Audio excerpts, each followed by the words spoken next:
for that, Corin. We'll kick off with the headlines. And what have you got for us, John? Well, first off, it's from The Independent, the very earthy newspaper, and it's about booze in Britain and about the 24-hour drinking laws that came into effect. And they are stating that, you know, everybody thought... No, not everybody. The Daily Mail. Well, yes. The Daily Mail thought. Yes, the Tory-fueled newspaper. Yeah. And the Tory party. Yes, exactly. Thought that crime was going to skyrocket and soar because of the 24-hour drinking laws. And it turns out that violent crime has actually fallen by 21%, according to their statistics and studies. And, you know, it hasn't fueled it in the way that they thought it would. And basically, you know, in my opinion, with this kind of thing, I think it's the kind of thing where once you allow people to, you know, to give them the option to drink more and to do stuff like that, the thrill of it is taken away, and so therefore they don't want to sit up for 24 hours and drink. And in fact, I'd like to take a little bit of credit as regularly banging on this programme, saying that I didn't think we would have, that it would turn into sort of massive carnage on the streets. It always seemed a bit exaggerated, but it is true and fair to say that the police have done a special crackdown on drunk people for the last couple of months, and that has now come to an end. It's only been like a month since they changed it, hasn't it? And certainly where I live, street crime is up. So I don't see how they came up with these figures. And those figures are completely bogus. Well, I've had a mobile, you know, police CCTV unit parked at the end of my street because there's been a whole spate of attacks on people. Somebody was killed on a bus near I live. These are alcohol-related violent incidents. I think it's a bit optimistic to suddenly say there's been no trouble caused. Actually, but it's certainly not as bad as everybody said. No, but in saying that it has gotten a little worse, and where I live in West London, there is a particular pub on the corner that I won't say its name, but the violent crime to the people in the neighbourhood has increased because their drinking hours have extended a little bit. Okay, well, the jury's still out then. We'll agree on that. Your next story. The other one is from The Mirror, and it's in regards to the Queen of Pop, you know, Britney Spears. And Britney Spears has taken... How many months did it take you to work that hard? I'm telling you. Sit 3.5 hours a day. I tell you, you're getting on with John almost as well as you've got on with Chris Bryant. Excuse me. Britney Spears dashed out of her house yesterday to go grab a Starbucks coffee, as we all do at some point, and felt threatened as she was sitting in her big black SUV in the parking lot of Starbucks, and the photographer started taking pictures of her, and she thought that her baby was in danger from a camera, and decided to stick the baby in her lap and drive off with the child, not in a car seat. I heard a totally different story. I heard that Britney has a new toy boy lover, and here he is driving her back to her apartment. Well, I certainly feel sorry for the toy boy lover then if she has to stop suddenly and that airbag comes out and decapitates the child. Because that is actually, for me, that is irresponsible, and no matter how much of a threat...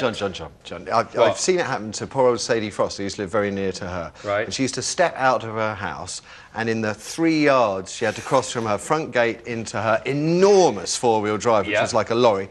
She was mobbed, with photographers sticking their lenses up to that sort of close on her baby's face. It is a very frightening, very, very frightening situation to be in. I'm sure. But she wasn't coming to her vehicle. She was in her vehicle. She obviously turned around and lifted her child out of its baby seat and put it in her lap. Okay. And that's the difference. She could have put her window up, and there is about a foot then between her and the photographers. It's an irresponsible thing to do. Okay. That told me then, didn't it? Come on then, Larry. Staying on the subject of children, this is today's Times. Childminders charge £500 a week to look after your little treasures. This is an amazing survey from the Daycare Trust. They do it annually, and they look at the cost of caring for children. And in the southeast, there are some childminders who are charging £2,000 a month for full-time looking after your child. Now, bear in mind, that comes out of net income. So you're taxed on that. So that means parents are going to have to earn almost £3,000 a month to pay for a childminder. Surely it's cheaper to have a nanny, isn't it? Well, you would have thought it is. The thing about childminders, of course, is that that they often do quite long hours, and people have childminders because nurseries close at 6. And let's say you've got 2 working parents, and one of them can't be back in time. You get that flexibility with a childminder.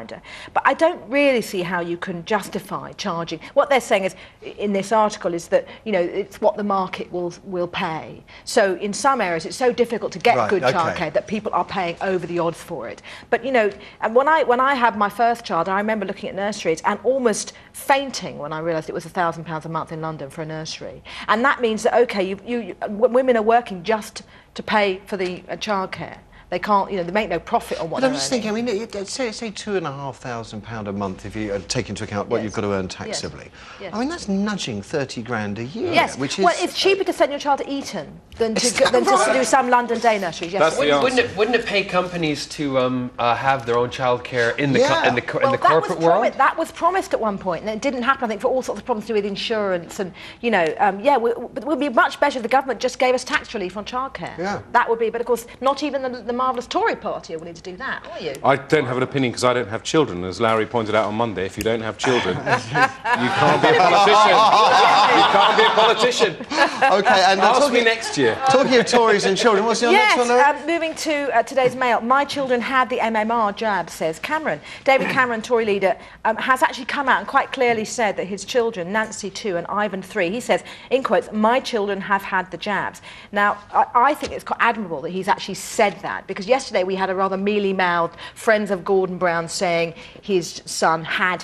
He didn't have Gordon saying my son has had MMR, and of course Blair has refused to say whether Leo has had it. Because he doesn't use his children for political purposes except when it suits him. Yeah, and so at Christmas. You know, I can't remember. I mean, I'm quite surprised he's had the jab. They both had the jabs because, you know, in the area they live in West London, it has a very low uptake of it. But you know, good for him for actually being at least honest. Okay. You know. OK, and Ed, you must be very proud. Anyway, I'm what have you proud got for that us, Larry said that there's an honest Tory politician. I didn't say that. I said he was honest in this case.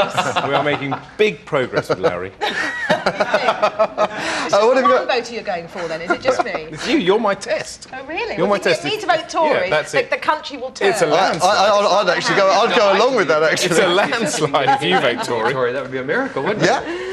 Would you vote Tory then? I don't. You're American. No, I'm not. I'm No, British. it's from Glasgow. I'm British. So That's see? amazing. Where'd you get that accent Didn't ask. from? Assumed. Assumed. You've just lost yourself a vote. Assumed because of an accent difference and different I'm American. Culture. You're not American. Don't assume I'm American. Very nice to meet you. Are you American? Yeah, my mother comes from New York. I've got an American passport. This is all very confusing. Well, I mean... Anyway, let's have some more paper stories so we can get on to we our were talking getting points. into something I want to get on to Abu Hamza. How's he going to vote? OK. How are you going to vote? Well, at the moment, there's certain things. You know, I voted for Mr. Blair last time, and there's certain things that I don't agree with. But yet, the Tory party has not done anything to sway myself as a voting. One thing. Go on then. One thing you need the Tory party because Ed. Well, no, I haven't. There's more than one thing. But We've got 3 years. Yeah, they've got a little while to change it. But I was saying that, you know, he's saying to sway Lowry. You know, if they can sway any of the gay community over to vote Tory, that would be an amazing thing. Yeah. You know, Okay. that you know, to do things for the diversity of the United Kingdom rather than one set. Write this down, Ed. It could be I handy, completely mate. agree with him. It's all in here already. All right. What have you got in the papers, mate? Well, having been told I've got to win over the gay community, I will now offend a quarter of the population, those over 75. You know, the people who drive really slowly down the street when you're trying to get somewhere. Okay, yeah. No, I didn't say that. Anyway, the evil Labour government is introducing cognitive tests for people aged 75 and over because they think they're bad drivers, and they're wrong. They're good drivers, people over 75, and they're good at everything, and we love them. But anyway, apparently they've got slower reactions. Come on. It's got to be a good idea to test people before they get behind the wheel. They've got slower reactions. They're involved My father drove a Ford Capri at 75, and he certainly didn't do 20 miles an hour. When he died, my mother found a speeding ticket the 2 weeks before he died. So, you know, So it's you have an irresponsible father in a chav car. That's what you're telling me. I don't know why I'm saying that. I am from Croydon, and of course, naturally being from Croydon, I too had a Ford And Capri. don't tell me he died quietly in his sleep, unlike his passenger who was screaming at the time. Okay. But anyway, the really worrying statistic is, and I want to know who they are, there are 34 people aged 101 on the roads. 34 of them. My God. They're probably just leaving John's pub, you know. Another one from you? In fact, for some reason, I've got all the age stories, because this one is about a chicken, a 50-year-old chicken that I've got in the Daily Mail. This very nice couple, the Laleys, bought a big hamper for their wedding 50 years ago, and everybody ate everything except the whole cooked chicken in jelly in a tin. and the tin stayed in the present. cupboard for 50 years, and on his 50th anniversary, Mr. Lely, to the consternation of his children and grandchildren, undid the tin, took out the chicken and ate it. It's probably fine. And he's completely fine. So Matthew Wright is ill in bed, he's completely fine, he's eating a 50-year-old My mum used chicken. to have a whole larder full of tins where they were so old, all the labels had come off, so you had no idea what was in the tin. You'd have a surprise supper which you'd open. Oh, that's corned beef, You can keep, because it keeps for a long time, but not forever. Is that right? In Yes, tins? it's because technically it creates a vacuum, so the nasty bacteria And the can't food's get there. sterilised or whatever from the Yeah, cooking. and so process. some tins, 100 years, but I wouldn't go any further. I don't know if I'd eat it. Would you? No. I would. No. I Would felt you? After 50 years. I cut the mouldy bits Larry, of bread you would. and eat that. Right, Yes. if anybody is watching today, If you've got a 50 go through your 50-year-old cupboards. chicken. Can anybody find an older tin of food than a 50-year-old tin of chicken? If you have, And I'll eat please it on send it to the show, please. You can get Please. aging meat dishes, can't you? I thought they were a delicacy. In the meantime,